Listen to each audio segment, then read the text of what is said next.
දෙලුම් කියන්නේ බොහොම ගුණ කෑමක්. බලන්ට එක පොකුරේ දෙලුම් ගෙඩි කීයක් තියනවද කියලා? දෙලුම් ගෙඩි 12ක්. මීට වඩා දෙලුම් ගෙඩි තියෙන දෙලුම් පොකුරක් තිබුණොත් වහා මට පට්ටමට දැනුම් දෙන්න ඕන. හොඳේ. ඔය දෙලුම් කාපුවාම ලස්සන වෙනවයි කියනවනේ. හැබැයි ඉතින් මොනරෙක් තරමටම ලස්සන වෙන්න නම් බැරි වෙයි නේද? බොහොම අලංකාර මොනර රාජෝ කීප දෙනෙක් මීට කලින් අටපට්ටමෙන් පෙන්නුවා මතක ඇතිනේ. මෙයා අපි දහලා පෙන්නුවේ දිනෝ 1000ක් යන්නේන මහපාරේදී. ඒ හින්දා අටපට්ටමෙන් පෙන්නන්ට හිතුණා.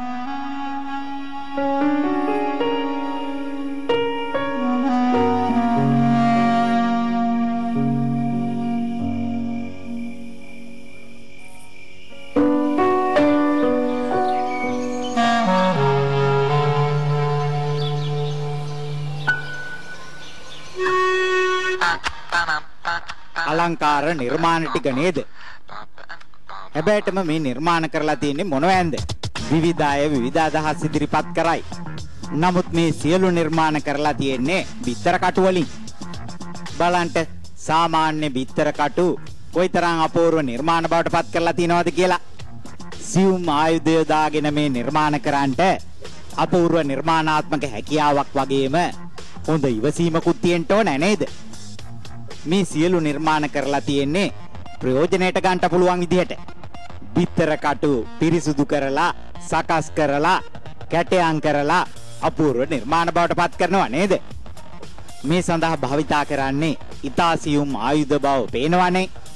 Taman දාන බිත්තරවල කටු වලින් මිනිස්සු මේ තරම් අලංකාර නිර්මාණ කරන බව දන්නවා නම් කිකිලියෝ මීට වඩා ගණන් උසනවා.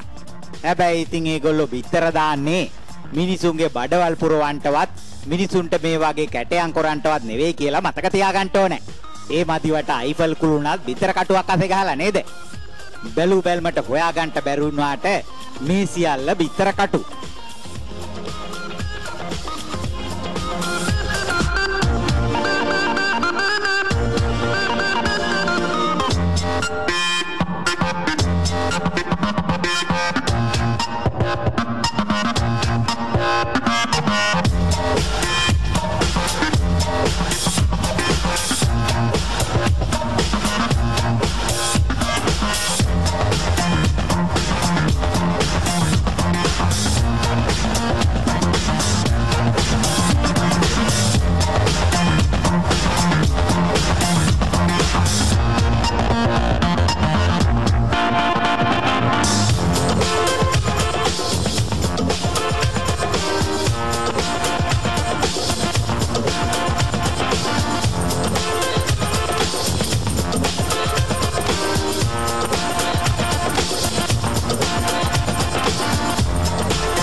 කටු රෝස මලක් නේද? බලන්න මේ පටපට ගාලා අඳින්නේ මොකද්ද කියලා. නිකන් රවුම් ඇඳ ඇඳ ඉන්නවා මිසක් අඳින චිත්‍රයක් නෑ වගේ. චිත්‍රයේ ටික ටික වැඩි දියුණු කරනවා නේද?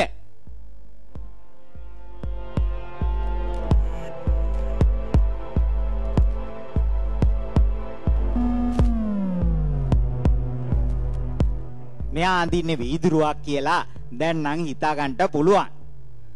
බාගෙට වතුර තියෙන වීදුරුවක් නේද?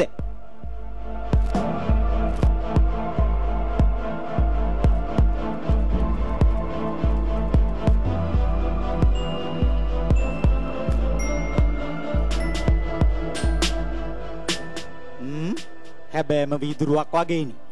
වීදුරුව කඩදාසිය උඩ තියලා වගේ. ඒක තමයි ශිල්පියාගේ නිපුණතාවය. පැණි උණු කරන්නේ කැවුම් හදන්නවද?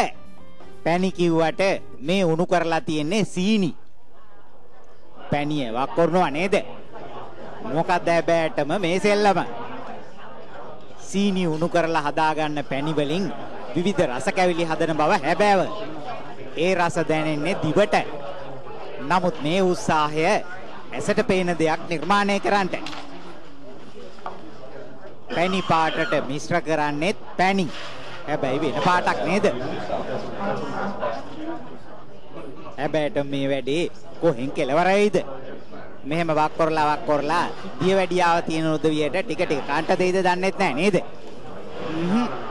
මෙන්න બોලේ පැණි පතුරු ගලවනවා. සීනි පැණි ඝන වෙලා අලංකාර පතුරු බවට පත් වෙලා.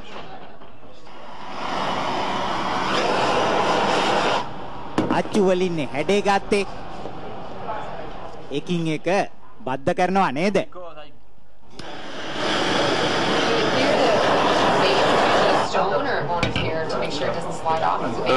Yeah, I could do that. බලන්ට ගෙදර දීනි බෝතිලේ තියෙන දීනි ටිකට දීද්ද වෙන වැඩේ මොකද්ද කියලා. ෂා අපූරු නිර්මාණයක් නේ. අපූරු නාටකාරී නෑ. ගෙදර දීනි බෝතලේ තියෙන දීනි ටික උණු කරලා මේ වගේ වැඩ කරන්ට ගිහිල්ලා ටොකු කන්ට එපා හොඳේ. ඔය දීනි වැඩිපුර නිෂ්පාදනය කරන රටක වැඩක් නේ. සීනිබත් කූරෙකුත් ඉන්නව නේද? දැන් ඉතින් ඔය අලංකාර නිර්මාණය හොඳ ගුණ යහපත් කාර්යසූර කූඹි රැලකට බාර දෙන්න තියෙන්නේ. හොපොයි බලන්ට ලොරිය කොහෙද යන්නේ කියලා. Der fick på. Der fullt video. Stefan. වේ චිදයා පත බෑවෙයිද? කියලා කට ගන්නටත් කලින් පත බෑ වුණා. බලන්න මොකද්ද සිද්ධ වෙන්නේ කියලා. අධිවේගී මාර්ගයක් නේද?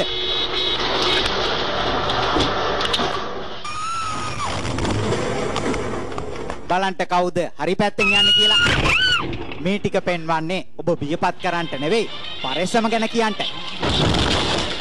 ලොරි වෑන් විතරක් නෙවෙයි ලෝකෙ පෙරළුණත් මල්ලි යට ඕනේ. බල්ලත් එක දෙල්ලම් කරන්නට. මල්ලි පැටියටත් මේවට හරි හිනා. මේ එදා ඇත්තු නෙවෙයි. ඊට පස්සේ මොකද්ද සිද්ධ වුනේ? ඊට පස්සේ පොල් ගෙඩියෙන් බෝපැලයක් මතු වුණා. කොහොමද එහෙම වුනේ? සමහරු හදන්නේ බොරුවට මඩ ගහලා වට්ටන්ට. තවත් සමහරු හදන්නේ අයිස් ගහලා වට්ටන්ට. බලන්න කවුද වැටෙන්නේ කියලා. ලෝක සවාරිය ඇතුළු තවත් අරුම පුදුම දුර්ලභ විස්මිත විශේෂාංග රැසක් අදාට පට්ටමෙනුත් බලා ගන්න පුළුවන්. ටිකක් ඉන්ටකෝ